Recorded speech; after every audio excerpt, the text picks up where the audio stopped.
Okay, let's take a look at this talk on Islamism. And it's called Islamism because Islam is a political ideology. It's not just a religion, it has an ideology. Muslims tell you that, their political science writings tell you that. So we're going to try and have a look at this because, like Marxism, it has many similar features. In fact, one talk that I do shows that there are many parallels between Islam and Marxism. And it's interesting that both of them appear to have come from angels. Certainly Muhammad said he met an angel who dictated the Quran to him. And the basis of the Quran is global conquest, wiping out the Jews and the Christians. And of course, it involves America because America prevents the takeover of most of the world because of its military strength, prevents the takeover of the world by Islamic radical groups, and also prevents communism from taking over. So without the USA, I'm afraid the world would either be dominated by Islamic totalitarianism or Marxism. So we're going to look at this because we got to understand that Islamism is a political worldview. And for those who are watching, we need to understand, going back to our textbook, which we've got here.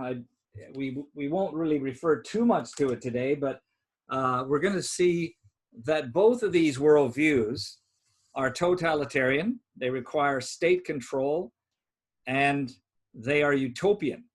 They both have this view of a perfect world that only they can bring about. So Communist Party really believes that dialectical materialism will mean that history will arrive at a communist state. And the Muslims believe the same, except they believe that the world will be Islamic and they're to Islamize the world, and a perfect world would be Islamic governments in every nation. There are 57 Muslim majority countries, and none of them is a multi-party open democracy. Okay, so let's look at Islamic politics. We need to understand Islam is a political ideology. Lots of writings on this. You can study Islamic journals in any political science department. The trouble is today, Westerners have been duped into the idea that Islam's a religion and that there's just a few radicals, just a few extremists out there who have perverted this beautiful, noble religion. So that is a false, completely false idea. Islam breaks the world up into two zones: Dar al-Islam, everywhere that Islam rules, and that's 57 Muslim majority countries, and Dar al-Harb, the war zone. Everything else is war. It is conflict. And like Tom said, conflict is the means of change for the Communist Party. Well, it also is the means of change for Islam through radical Islamist and terrorist movements. They believe the centrality of Sharia, which is law brought about by study of the Quran, and they want to implement law in Western countries. That's the first spearhead they'll use, is to target the legal system, to ask for Islamic family law. And in Britain, there are 95 Sharia courts that have been granted powers to rule for Muslims outside of the British system. That is absolute stupidity. And they are getting these in the United States as well. They believe that the body of Ummah are united and they all should fight for each other. They believe in a worldwide caliphate, and that's certainly what ISIS was set up to be. It was a good thing that was demolished early, and it was a big battle to get rid of that, but they have that in their worldview. That's still the ideal. The caliphate would be a totalitarian Islamic empire encompassing all current and former Muslim lands, stretching from Europe to North Africa, the Middle East, and Southeast Asia.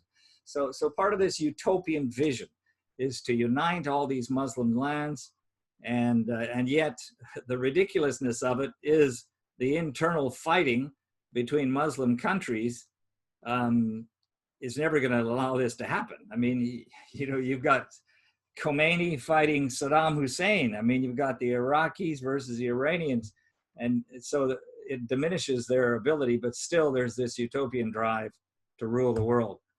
All right, so interestingly, if there's just a few extremists in Islam, how do we explain all these Muslim terrorist groups listed on this US website?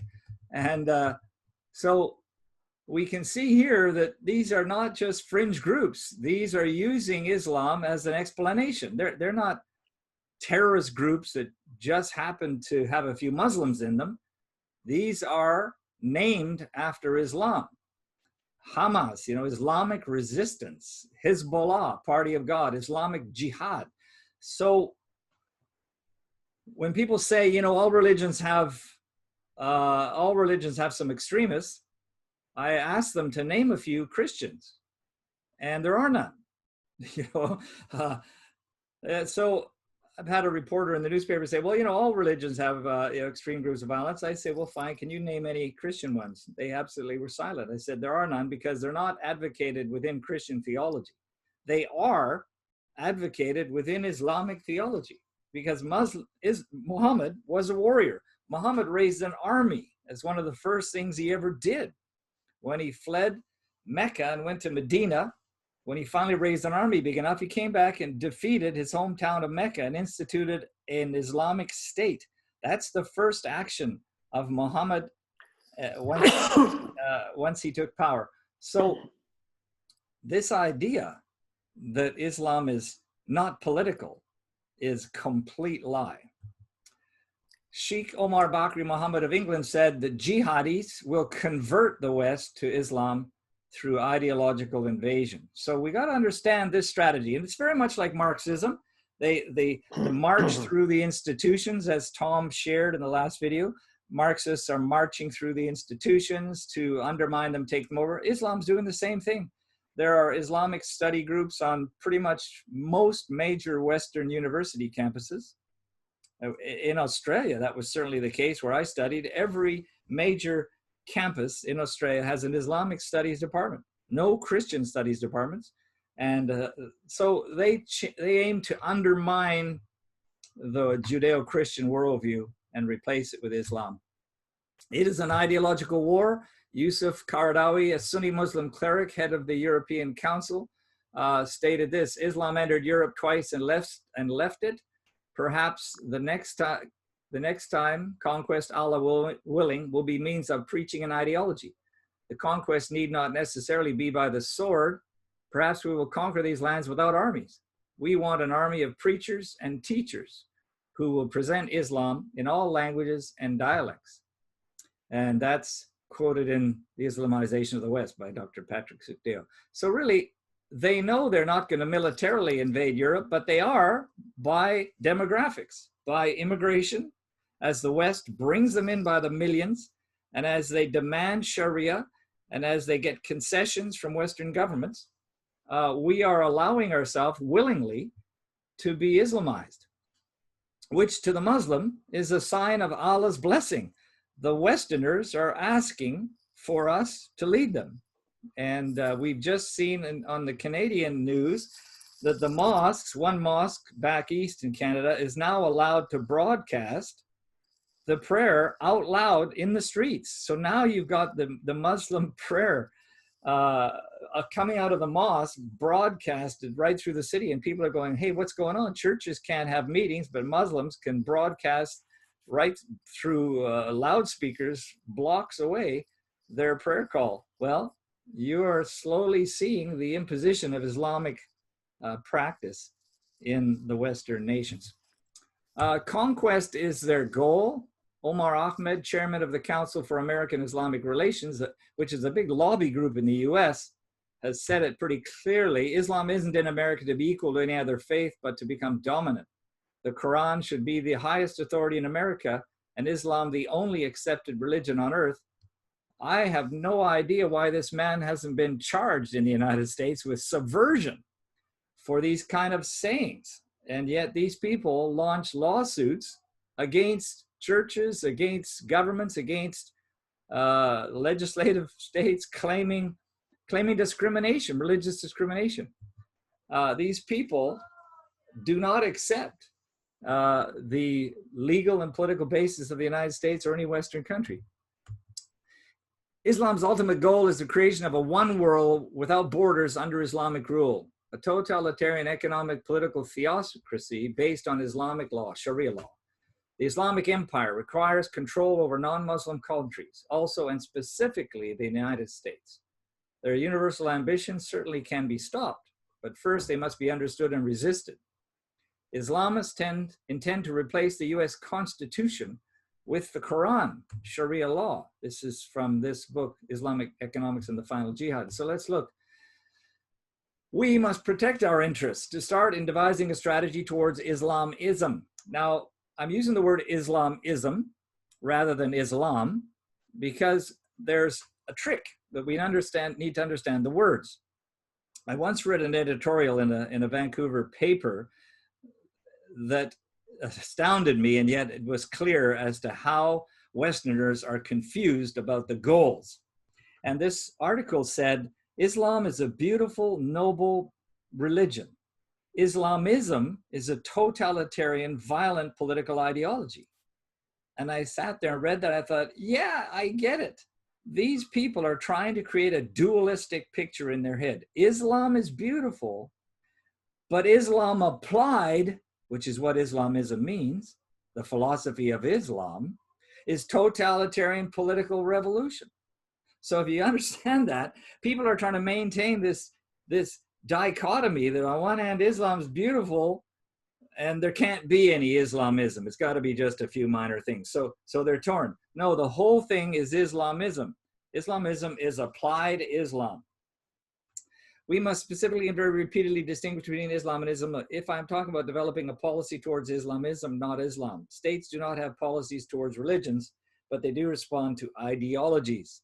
The American government and the American people must be clear about this distinction.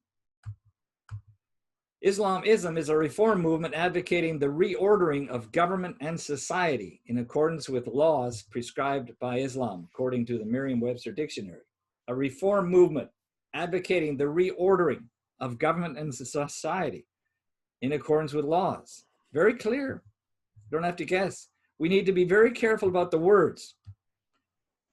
Islamofascism is really what we're talking about today, which is an ideology promoted by Islamists, the aims of which are to establish Islamic orthodoxy and to resist Western secularism. That's right in Collins' dictionary. That's really what we're facing. An ideology promoted by Islamists whose aims are to establish Islamic orthodoxy and to resist Western secularism.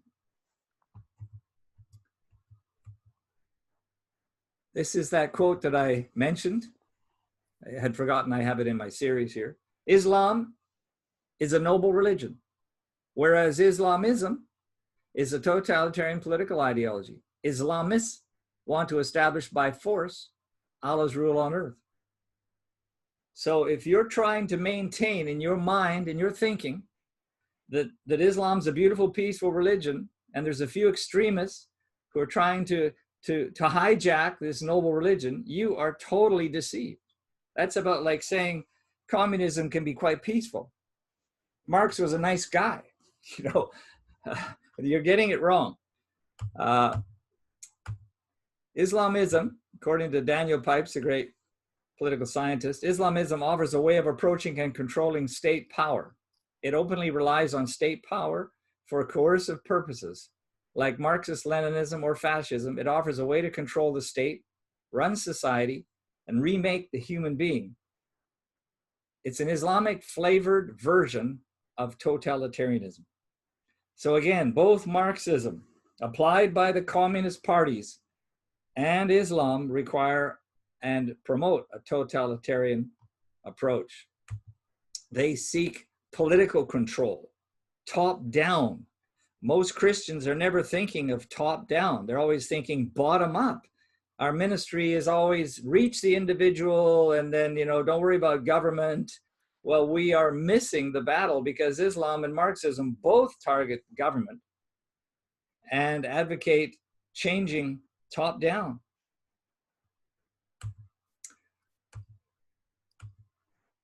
Here's a nice quote from William Wagner, who's watching this.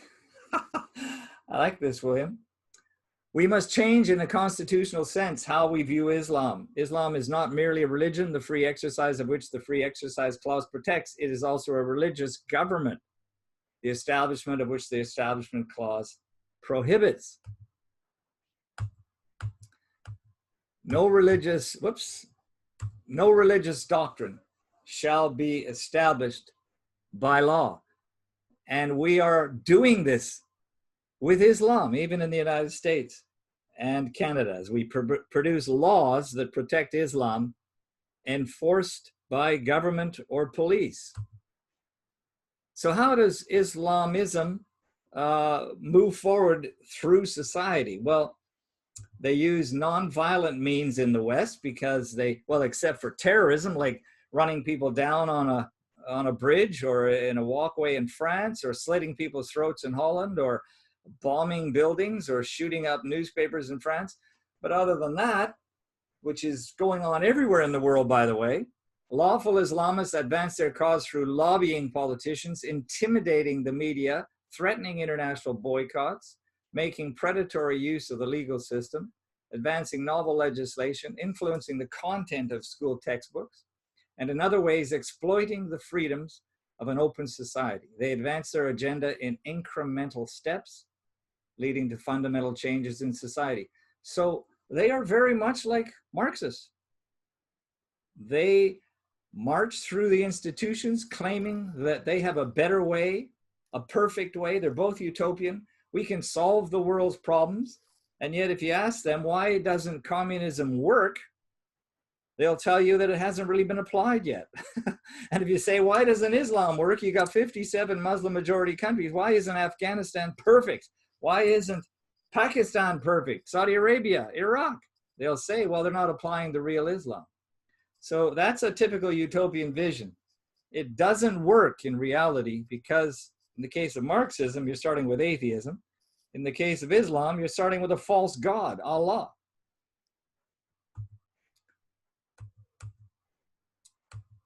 Quietly, lawfully, peacefully, Islamists do the work through the West to impose aspects of Islamic law, win special privileges for themselves, shut down criticism of Islam. This is huge. Create Muslim-only zones and deprive women and non-Muslims of their full civil rights. One of the biggest advances of Islam in the West is the shutting down of any discussion of Islam on the grounds that to do so is hate speech, that we are somehow being racist. Now, Islam's not a race. So you're not, by criticizing Islam, you're criticizing a political ideology, and you can because it's in all these journals in Western university libraries, Journal of Political Islam. So we are allowing ourselves to be shut down by people who claim that if you discuss Islam, you're offensive to Muslims. Well, I guess I can't discuss politics then.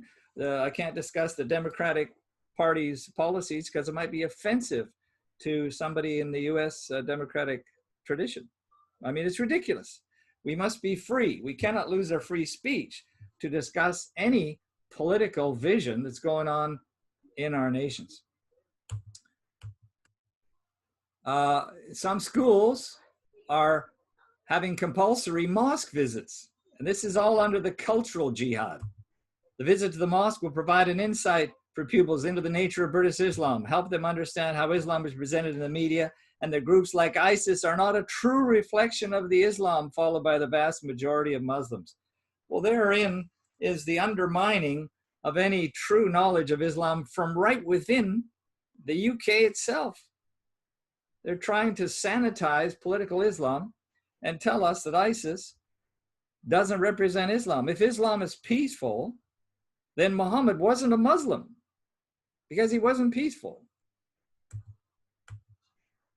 This group, Coalition on American Islamic Relation, forces something called political correctness. Now, we also mentioned it in our book for those who have the book, and I don't have time to go to it, time is short, but political correctness is a powerful weapon used by Islam and secular humanists to stop debate.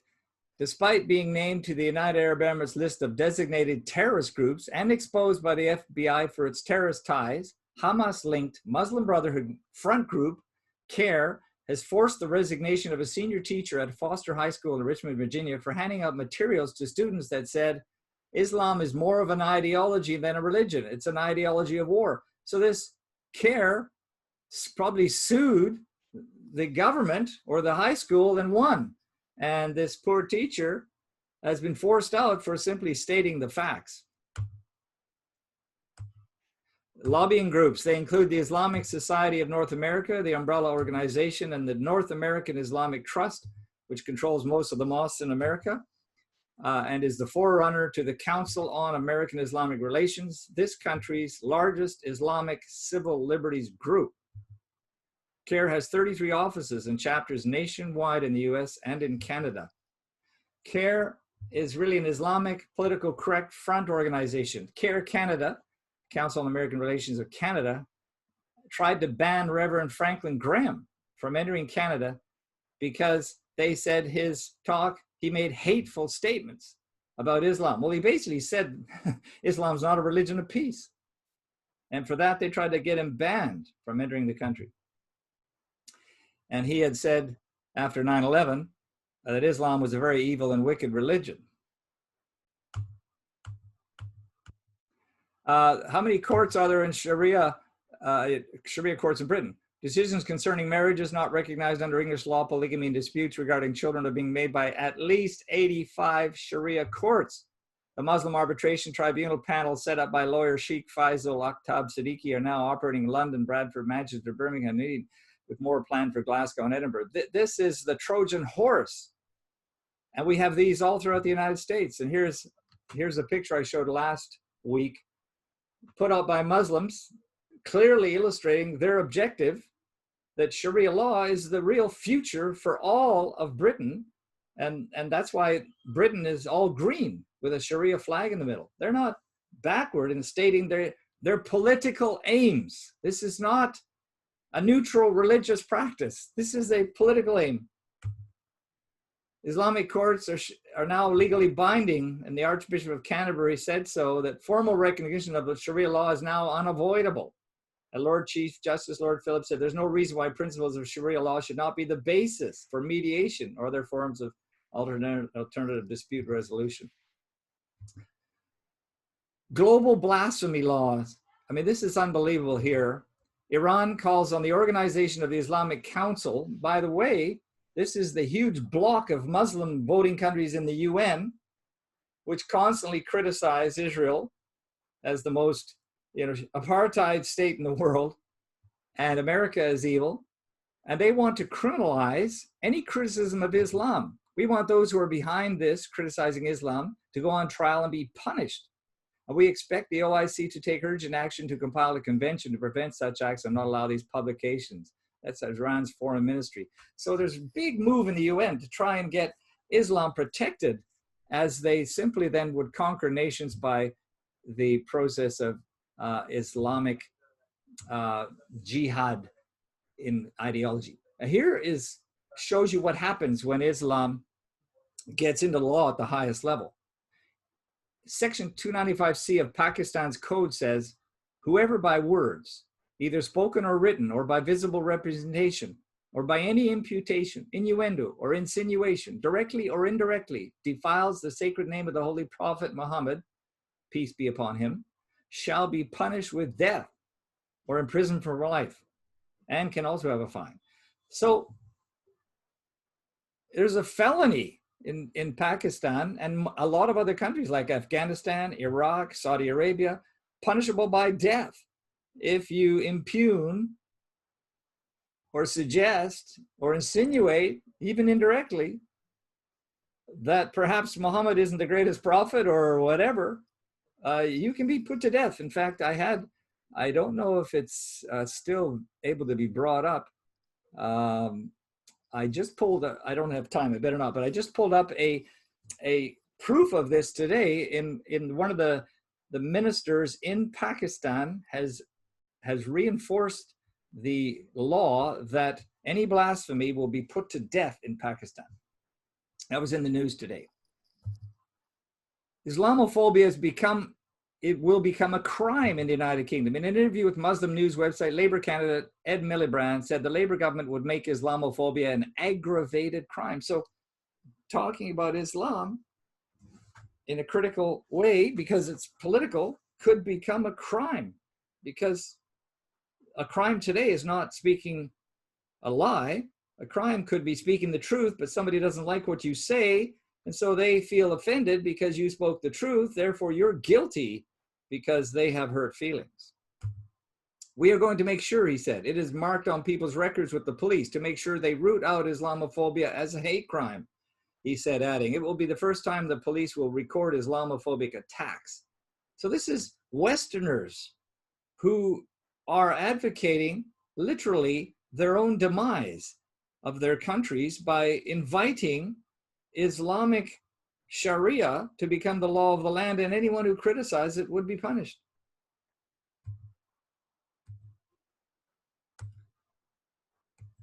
Is it the end of the West? Miliband's new law making Islamophobia an aggravated crime would criminalize and silence all opposition to Islamization, would effectively destroy what remains of the freedom of speech in Britain and spell the end of Britain as a free society. Australia said no Sharia, although this has changed. I will see what date. This is 2011. Okay, so I'm sure by now things have changed there, but Federal Attorney General said this in 2011, there is no place for Sharia law in Australian society, and the government strongly rejects any proposal for its introduction. Well, the trouble is, once there's a new Attorney General and the Westerners lose sight of the long march, the long challenge, and they bring up immigration of Muslims, they bring in millions more, and these are voters now with citizenship. It's easy to see how governments who are there to represent various groups of people now have millions of Muslims to represent, who want their law, who want their mayor, who want their governor, and pretty soon then you are going to have the accommodation of Sharia. Sharia courts are coming, are they? Well, 2016, Channel 7 News Today said an Islamic proposal was discussed that would allow Sharia law to be used in legal decisions in cases of child custody, divorce, division of assets. That was in Australia on the Channel 7 News 2016. So it didn't last long before it was already being discussed. In Australia, Islamist group Hizb ut-Tahrir calls for the army to replace government with an Islamic caliphate. So you have this group in Australia. Now, they've been banned in many other countries of the world. Why on earth Australia allows Hizb ut-Tahrir to even exist when they're advocating the overthrow of the Australian government is beyond me. People attending the public rally in Sydney were told Australia's democratic government has to go in favor of an Islamic caliphate ruled by Sharia law. That's Hizb ut-Tahrir in Australia, operating without any restrictions. There'll be no more freedom of speech. Firebrand preacher Bilal Mehi said Australians use freedom of speech to mock Islam. We will continue to stand up and oppose your freedom to insult our messenger. Unbelievable. Islam and political correctness. I'm going to go a few extra minutes if folks don't mind, so I can try and finish this.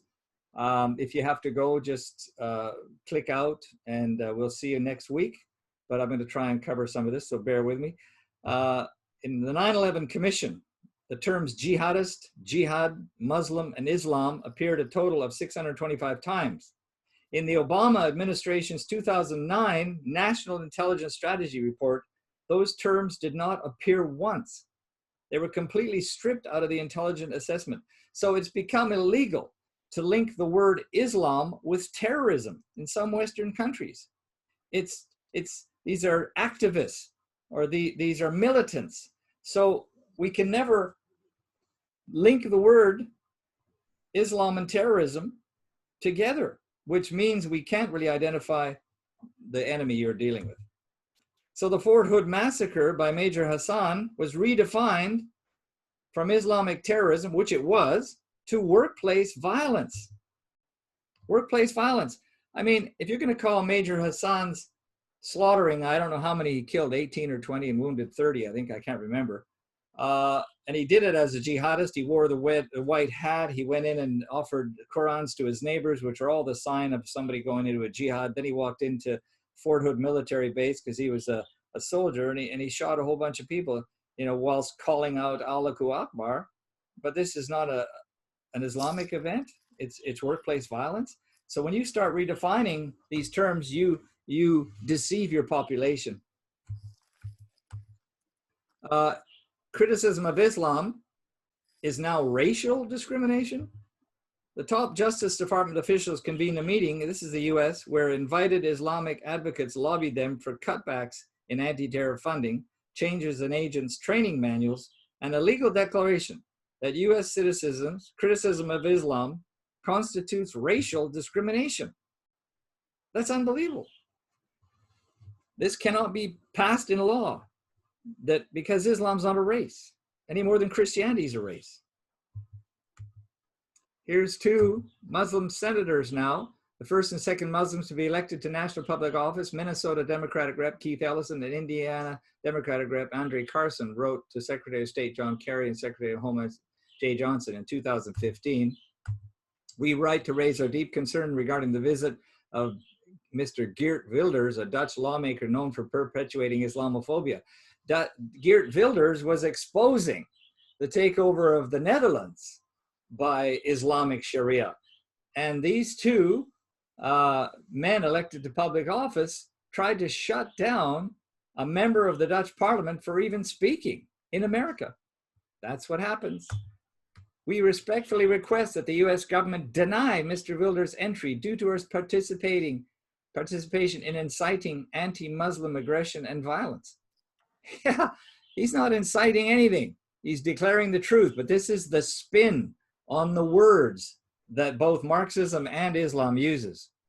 Anybody who is opposing, as Dr. Metallo said, anyone who's opposing the expansion of Communist Party rule, is doing a bad thing.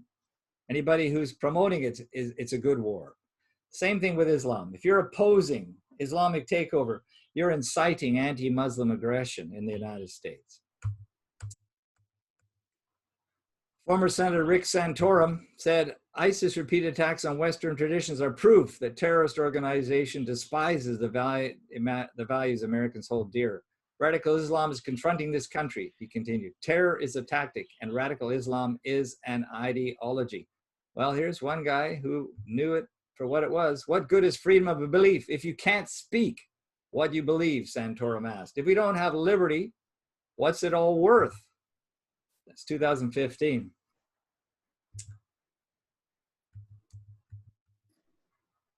This is an unbelievable statement by the former president of the United States, Barack Obama. The future must not belong to those who slander the Prophet of Islam. This is the government advocating for a religion and threatening to close down any of those who speak against Islam. And he's siding with Islam because he's agreeing that Muhammad is a prophet, and that's to be debated. A speech that he delivered to the United Nations, 25th of December, 2012. US Muslims want Sharia law. In a survey of US Muslims, a majority, 51%, agreed that Muslims in America should have the choice of being governed according to Sharia.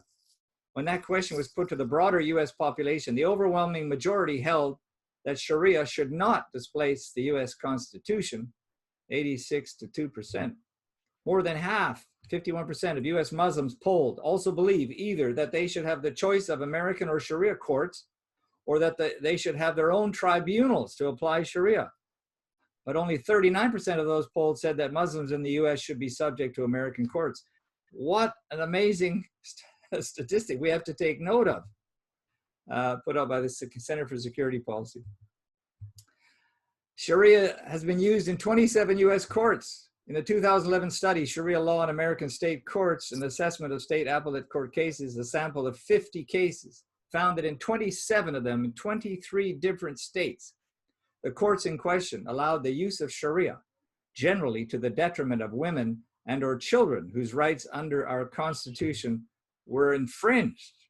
So it is already being pushed, because this is 2015, and in 23 different states, little by little, the tide of Islamic immigration is pushing through citizenship movements in those states to change the laws and move away from the Constitution. We have to know the words have meanings, and here it is. Islam has been said to be a religion of peace, where Islamism has been described as a totalitarian political ideology. We have to see the dualism here and break this down. A Muslim, we hear, is a peaceful follower of Islam, whilst the media say an Islamist is an Islamic political terrorist. How does one move from being a Muslim to an Islamist? Jihad is supposed to be inner spiritual struggle, but the media call a jihadi a Muslim terrorist. The dualism is being repeated over and over and over. We can see it right before our eyes. Suicide is evil, but martyrdom is an honor in Islam. So the 9/11 pilots who flew those planes were martyrs, not suiciders. Murdering people is always wrong, but Muslims believe 9/11 was defending Islam, so it was good. So if we don't see the dualism in our own heads, being unable to separate what Islam does from what it theoretically represents, we're going to be duped all the time. We have to watch those words. Islam, is it a culture? No. There are 57 Muslim majority countries in the UN. Is Islam a race? No. There are 1.2 billion Muslims worldwide from many races. Watch the words. The Islamist legal strategy is to redefine terms. Racism now means this: opposing Muslims who want to legislate Sharia. Multiculturalism is promoting the myth that Islam is a culture. Free speech is now only that which promotes Islam. Even in Michigan, you can't go and speak freely against political ideology of Islam in Dearborn, or you'll be arrested. You have no more free speech if you can't criticize politics. Hate speech now is that which accurately describes or opposes political Islam. What I'm saying, I'm opposing political Islam because it's a political ideology. I should be free to do that. I have nothing against Muslims. I have everything against Islamism. I repeat, I am called to love and reach Muslims, but I am not called to accept Islamism, the political, ideological goals of their movement. Islamophobia today, then, is anyone who resists the implementation of a political Islam. So we're all guilty of Islamophobia if we resist their political legal takeover of laws and policies. And intolerance is not promoting Islamic history in schools. That's about like teaching that Mao Zedong was a great reformer, and we need to write the history books to show that he was a great leader who should be praised. Well, and you're intolerant if you don't teach that Mao was a great leader. Remember, Christianity is illegal in Saudi Arabia, Afghanistan, and conversion equals the death penalty. Well, these people are free to penetrate the nation, change the laws, challenge political reality. And I want to ask this question: is there such a thing as a balanced view of Nazism or a balanced view of communism? Or can you have a balanced view of Islamism? Not if it's a political ideology. No.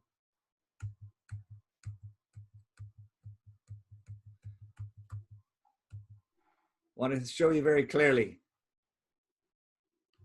The political ideology of Nazism describes individuals who are Nazis. Communism, the political ideology, describes people who call themselves communists. Fascism is used to describe the ideology of fascists.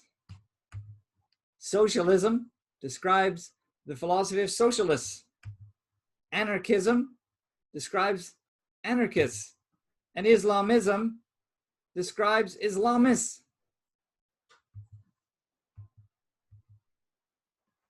One last little cartoon, if I may. Muslim logic. They're offended by cartoons and criticism, but they're not offended by rape, slavery, pedophilia, beheadings, honor killing, hostage taking, genital mutilation, suicide bombings, and burning people alive. There's a lot of truth in that. Okay. I am going to